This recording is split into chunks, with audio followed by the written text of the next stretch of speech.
Find the perfect ride for you today with the New Year New Ride sales event at Guam Auto Spot. Get behind the wheel of the 2024 Outlander Sport starting at just $22,995 or only $156 per paycheck. Visit GuamAutospot.com or call 671-478-AUTO.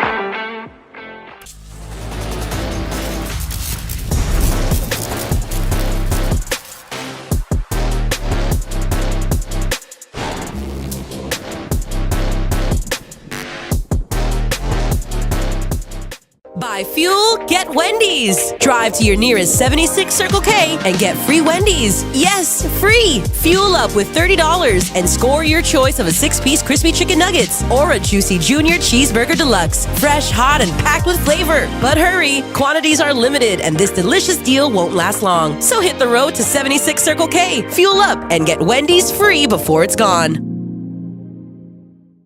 You or someone you know looking for a job? Well, Sentinel Security is hiring and they're offering starting pay between $10 to $15 an hour, and they'll train you too. Email them today that you're interested at sentinelsolutionsguam@gmail.com. Sentinel Security, Guam's most reliable security solution for your home and your business.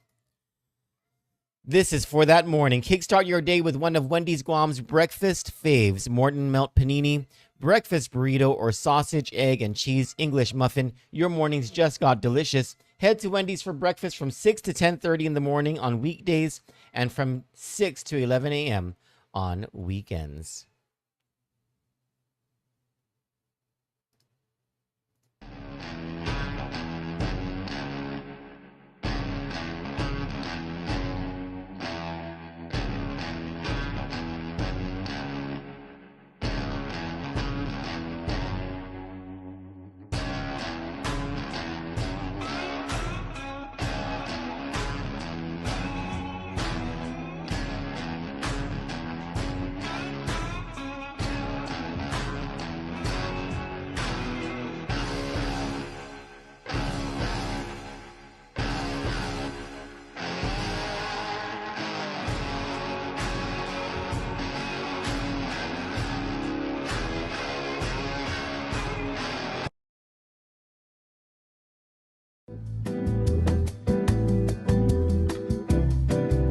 Kandit News is brought to you by 76 Circle K Guam.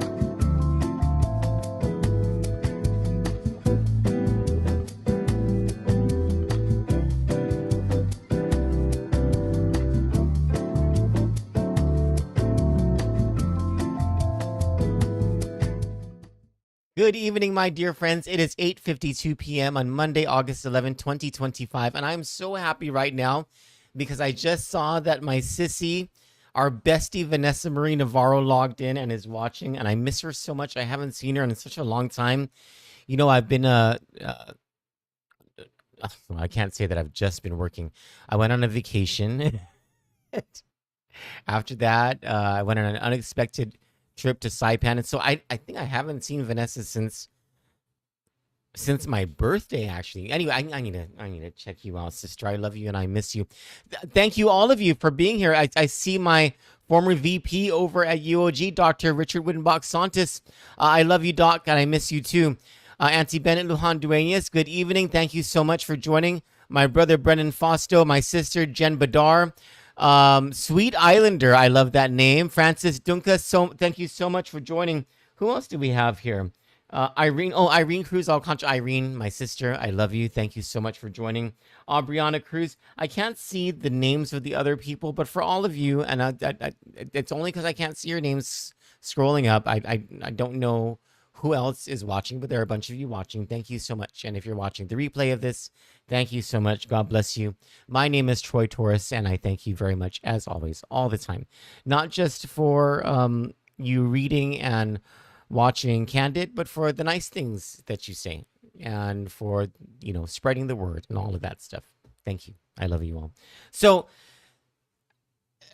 earlier tonight, I don't know if you've been watching the other news or if you've been getting these messages coming in from Adeloop, or maybe you're getting messages coming in from the legislature, but there is a war that is going on between the legislature and the governor's office. It's really the governor's office that has lobbed these jabs over at senators. So Senator Chris Duenas, he is the new chairman of the Committee on Ways and Means. He inherited an economic situation that former Guam Congressman Michael St. Nicholas predicted 4 years ago would happen around this time. And it was because of how pandemic funds were spent, how they weren't spent in ways that would have affected economic development in a more positive way, how it wasn't invested more properly. Mike St. Nicholas, he predicted, he said, around this time, around right now, around this fiscal year, we are going to start to run into trouble. So the Democrats had been in charge of the budget for all of these years that they've been in charge of the legislature. And through the government of Lulian Guerrero, the Democrats have been in charge. The voters had enough of the Democrats in the legislature, elected a Republican majority. So in steps Chris Duenas to take over the budget committee. And what Chris Duenas finds as he and his people in the Office of Finance and Budget are going through everything is that the economic situation is no longer such that the government of Guam can continue to spend the way it has been spending. And on top of that, the Republicans made a promise to the voters that they would cut taxes. They would cut the BPT more specifically.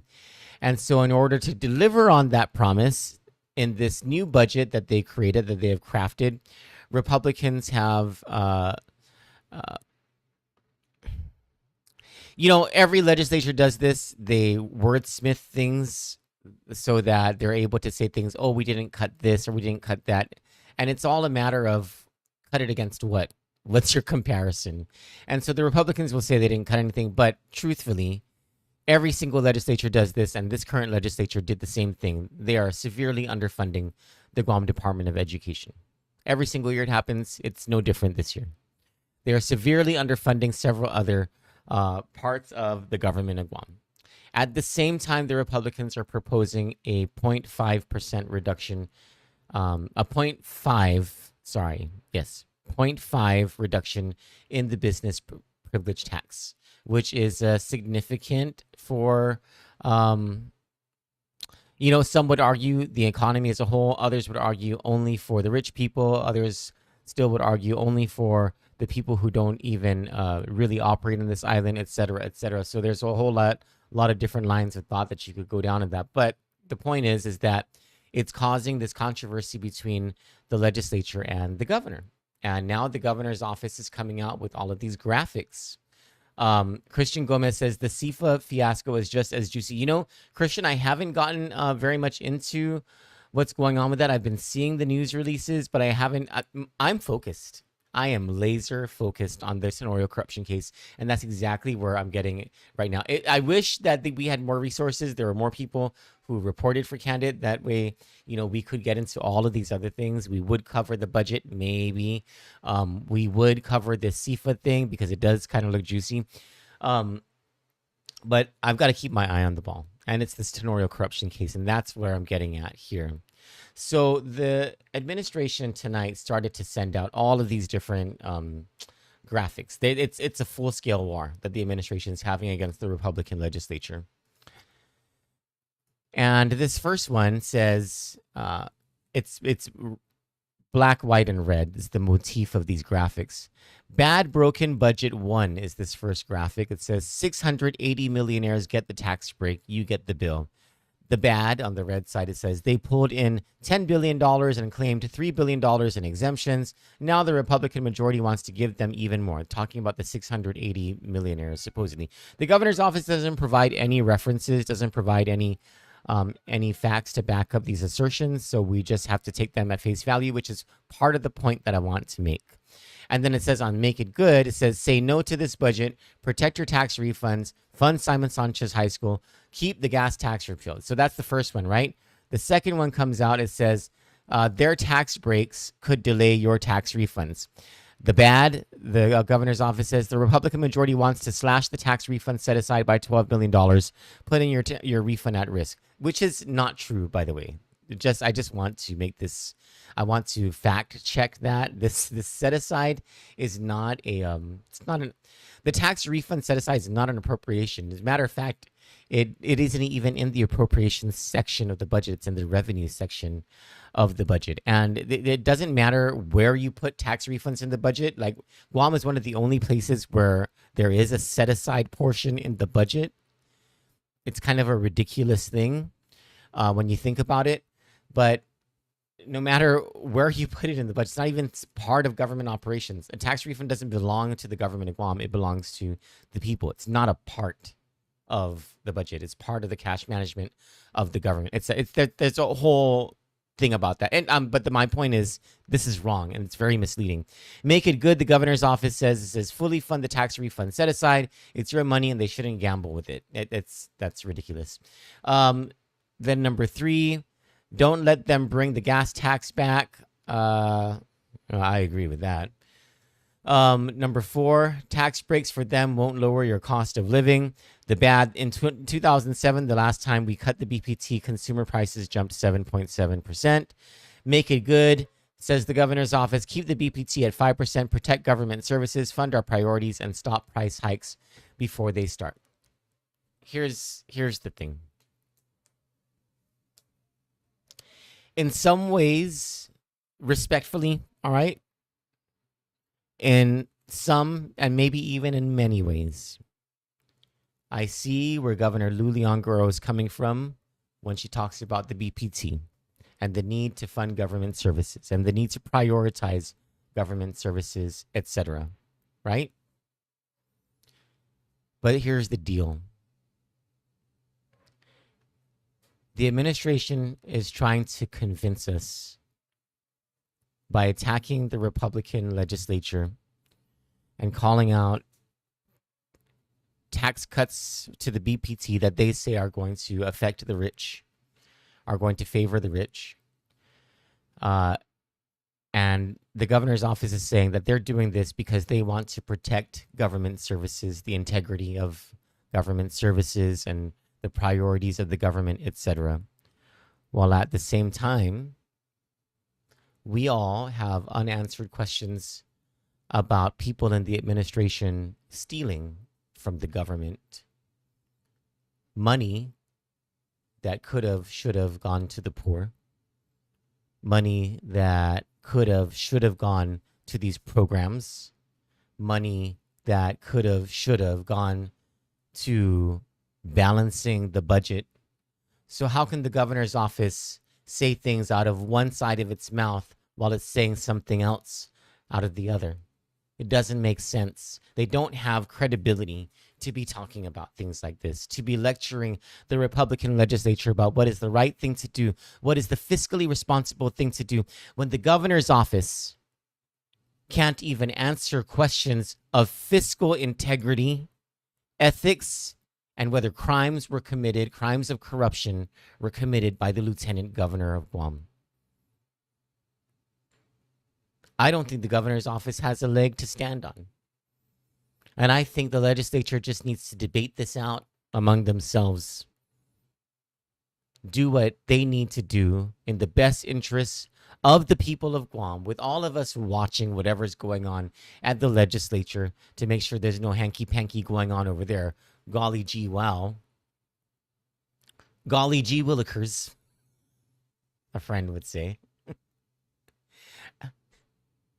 Because we can't trust the governor's office to look out for our best interests.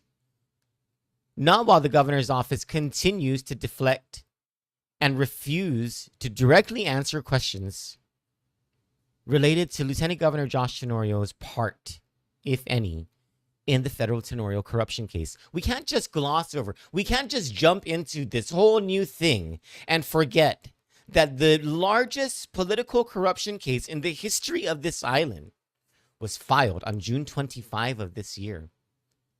And Josh Tenorio has changed his story about what he knew from the day that it was unsealed, which was the 27th of June, to just a few days later, the following week. June 27 was a Friday. It was the following week. It was a Monday or a Tuesday when he was interviewed by Joe Titano with the Pacific Daily News and changed his story about what he knew. And since then, the governor's office and the lieutenant governor's office and the lieutenant governor have essentially been saying, we're not going to be answering any more questions about this. This is an ongoing case, etc., etc. It's an ongoing case for Charissa Tenorio and Frankie Rosalind and the lieutenant governor's boyfriend, Matt Tapasnia. But if you're saying that the lieutenant governor is not involved in this case, then why can't you talk about it?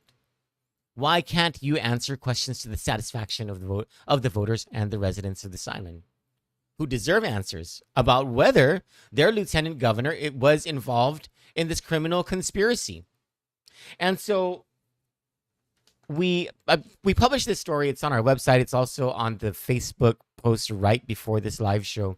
And it's the news story on it. It's without my opinions and all that stuff. It's just the facts of this investigative look that we continue to look into, that we continue to take. But this particular investigative look into the address of the location that the two businesses at the center of the alleged PUA fraud conspiracy, Comfort Cuts and Hot Dogs Co.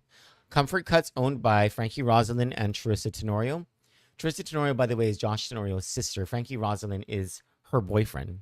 And Hot Dogs Co. Hot Dogs is spelled Haute, whatever. Hot Dogs Co.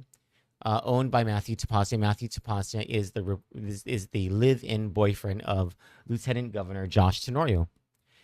And so in our look into public records, and anybody can find these records, okay? I mean, it was a little tedious, but anybody can find these records. Records at the Department of Business, records at the Department of Revenue and Taxation, property tax records and land records at DRT and Department of Land Management, financial disclosure records over the Guam Election Commission, public business records at Duns and Brad's, oh gosh, with Bradford or Brad Street. Anyway, Duns, D&B. It's they colloquially called a Duns number. Public records there. They all show that this address where these two businesses were operating out of, according to these public records, 458 Chalincanton to Tuhan in Sinahanya. And if you look in the property tax records, 458 Chalincanton to Tuhan also matches a, actually, let me show you. Let me show you exactly what this is. YouTube. I'm always, there we go. So this is a GIS grid of Sinahanya proper. And you see where that red box is? That is property. Wait. M15, lot M15 T223, block 3, lot 6.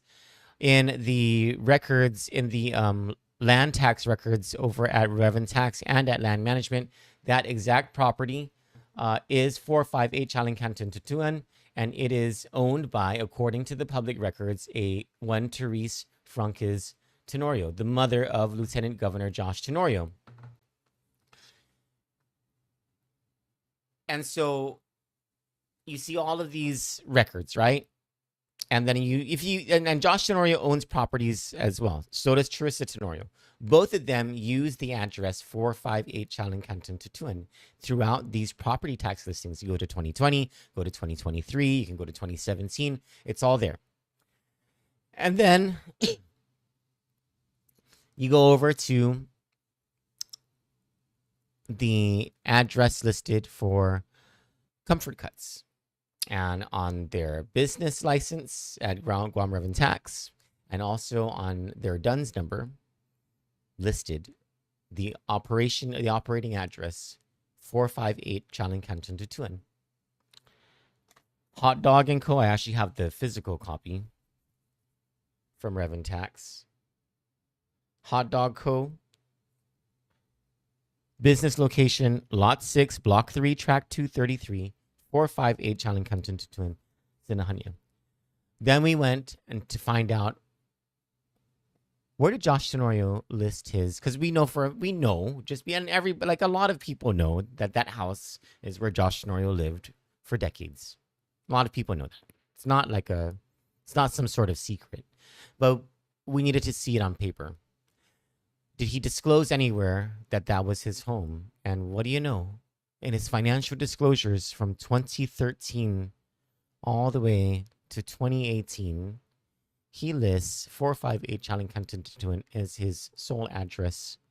From 2019 to 2022, he begins to bifurcate his address, that his mailing address is 458 Chaling Kanton Tutuan, as a residential address is 240 Q Enrique San Nicolas Lane, Talafofo. And then he does something interesting in the 2023 report, which was filed on October 14 of 2024, 2 months after the raids against his sister, Charissa Tenorio. He begins to report that his sole address is the Talafofo address. He takes the Sinahanya home out of it. Josh Tenorio, the home where the Lieutenant Governor of Guam, the one who claimed he had no knowledge of the business's activities, both Hot Dog Co. and Comfort Cuts, insofar as what is alleged in the federal indictment, CR 25-00011. The guy who said he didn't know, wasn't aware. Those businesses were being run out of the home that he lived in for decades, his mother's home, the home where his sister lived, the home that she moved out of weeks after the raids, the home where he continued to receive his mail according to public records. And Adelup won't answer questions about this. I'll tell you, the question that I asked Adelup is, how is it possible that the Lieutenant Governor of Guam, as he claimed, didn't know when that's his home, when that's the home listed in his financial disclosures? And you know what Adelup's response was? Let me tell you first what Adelup's response wasn't. Adelup's response was not, and this is very interesting, it was not. Because if I was going to answer that question, I would have answered it like this. If the Lieutenant Governor knew that there was nothing going on, I would have said, the reason the Lieutenant Governor never knew that anything bad, anything illegal was happening in his family home is because nothing illegal was happening. Why didn't Adelup say, why wasn't the answer, it's because nothing illegal was happening.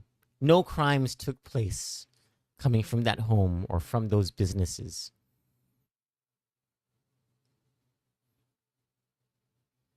You know what Adelup did say?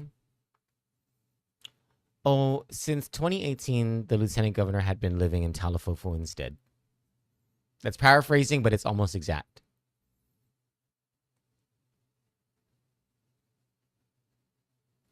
And Adelup today wants us to buy whatever rhetoric. And you know what? They could be right. But how can we trust them? How are we supposed to trust them when they can't answer about these crimes alleged against the Lieutenant Governor's family?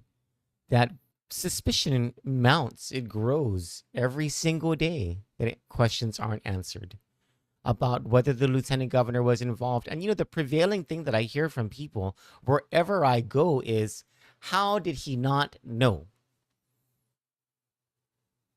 His boyfriend, Matthew Tapasio, was for years driving around a black BMW. I mean, he didn't want to ask, like, how'd you get a BMW?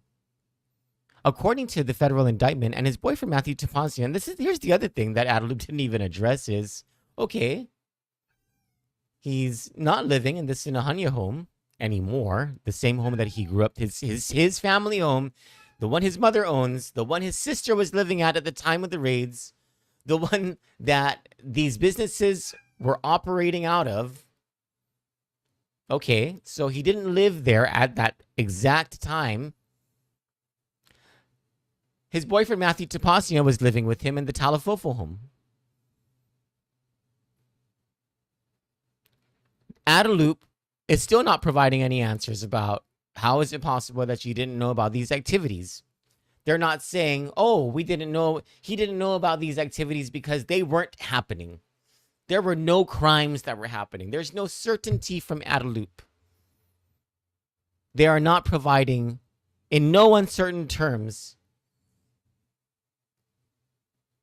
denials of the crimes taking place, which I would think would be very important to us, the Guamanian people, to know, to be assured by our governor and by Adaloop that the lieutenant governor is unaware of any crimes because no crimes took place. But that's not the line. It's just that all they're saying is he wasn't aware, no comment after that. So you have Matthew Tapasya, his boyfriend, living at the Talafofo home. Then we want to ask, okay, he's living with you throughout the pandemic. The feds allege that Matthew Tapasya, your boyfriend, was not employed. He had Hot Dog Co. Hot Dog Co., according to the feds, was being used to funnel illegal federal program theft. Did you know that your boyfriend, Matthew Tapasya, got a PUA check or got PUA checks? Because that's what the feds are saying. If you didn't, how is it possible that you didn't know? If what you're saying is you didn't know. Didn't you guys live together throughout this entire period? What about purchases that were being made, trips that were being taken, etc.? How is it possible that you didn't know? But Adaloop is not opening itself to this scrutiny, to these probes by common people. And we're supposed to believe now what Adaloop wants us to believe about money matters and about the financial affairs of the government that they say are going to happen as a result of this budget by the Republicans, who just came into office, by the way, in January. There's this thing lingering over the administration. It's trust about money, about the people's money. And so you can tell that Adaloop is just, they're losing it. They are just, they're going off the deep end. These guys are going off the deep end because in the absence of answers that they would have for the community, what they're doing is attacking the people who are exposing these things. They're trying to go out, they're trying to find out who are and then go after the witnesses in the case. They are attacking people who don't deserve to be attacked. They are, I mean, arguably you can say that I deserve to be attacked because we've been going pretty hard in this reporting, right? But this is what despots do. This is what, and these are the same people who are, by the way, they complain about Donald Trump and how the Trump administration does this or does that. They're doing the same exact thing that they're accusing the Trump administration of doing. They're trying to gaslight the public. They're trying to diminish the role of the media. Look what Joan Uggan-Charfus, she does a story, a great story, exposing what happened at Tigwak Cemetery. And what does Adaloop do? They attack her. They attack her. They attack KOAM. They attack the Calvos. Anybody who sticks their head up and exposes their neck, Adaloop tries to slice it. Anyone who tries at any moment to do or say anything that would be interpreted as detrimental to Josh Tenorio's political future is labeled as some sort of villain. And people, libeled, slandered. These people from Adelup, they are libeling and slandering people. And in their paranoia, they're even doing it to people who they're not even sure have spoken out against Josh Tenorio or Charissa Tenorio. In their paranoia, they're just attacking people willy-nilly. Let me show you. I'll show you some of these attacks that are against Kandit. It's pretty wild. And I've actually considered speaking with my attorney this morning to sue for defamation for libel, but I don't think these people have money, so it's not even worth it. Where is it? Son of a gun. There it is. Here. So Bobby Alvarez is a son of a gun. Bobby Alvarez is a staffer at the governor's office. He's notorious for stuff like that. Anyway, so he shares this post by a fake profile, Louise Cruz, where they libel me. Troy's boyfriend stole $34 million. That's not my boyfriend. Michael Marasegan is my ex-boyfriend more than a decade ago. Says Troy's boyfriend stole $34 million from sick children and ran away before he could be sentenced. I don't know what that has to do with me, but okay. Troy must have known about the money. Yeah, no, I didn't.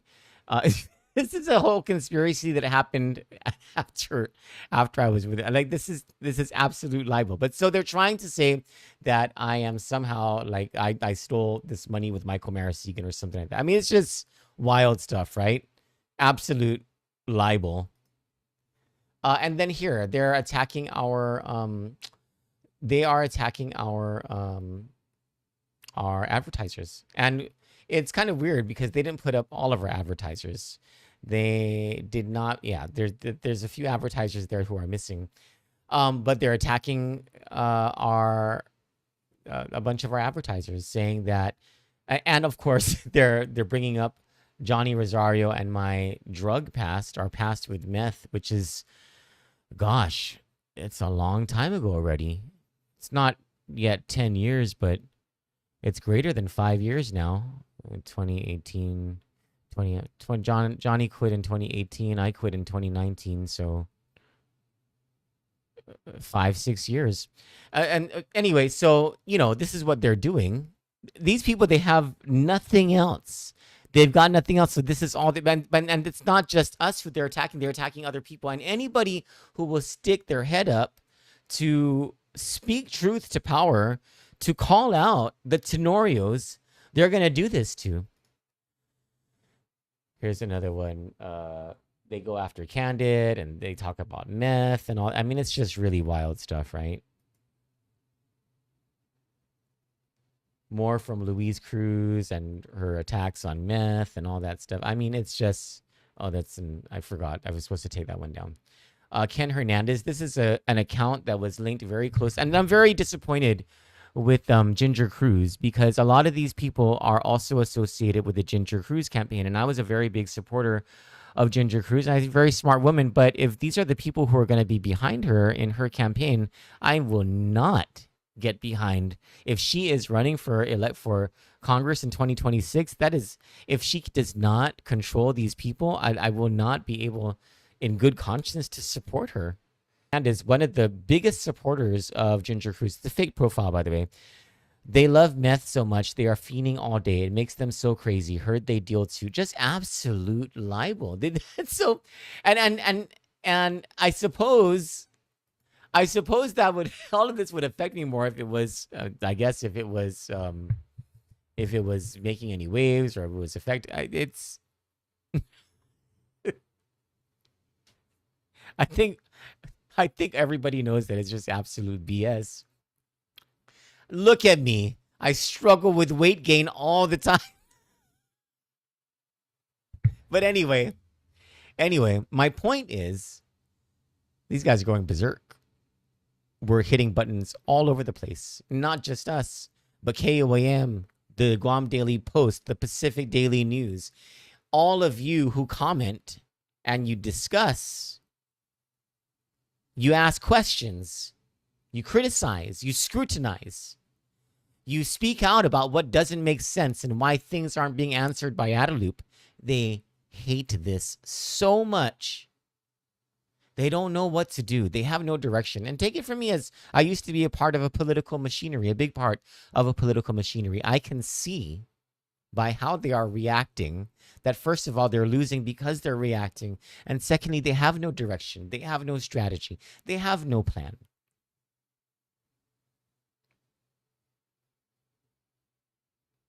And it's an indication about how far that ship is sinking, how quickly the ship is sinking. And it's too bad. You know why? Because there is a lot of work that needs to get done for the good of the people.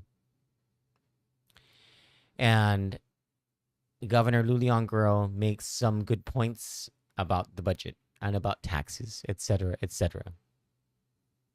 Unfortunately, it holds no credibility because she's still attached to a lieutenant governor and an Adaloop and staffers under her command who are misbehaving so thoroughly, and a lieutenant governor who has not answered questions, who refuses to provide answers, and for whom suspicion grows greater every single day about his involvement in the federal Tenorio corruption case. And we're all losers for it. For Kandit News, I'm Troy Torres. Good night. God bless you, and I love you all. We got that dynamite. We got that dynamite. Find the perfect ride for you today with the New Year New Ride sales event at Guam Auto Spot. Get behind the wheel of the 2024 Outlander Sport, starting at just $22,995 or only $156 per paycheck. Visit GuamAutospot.com or call 671-478-AUTO.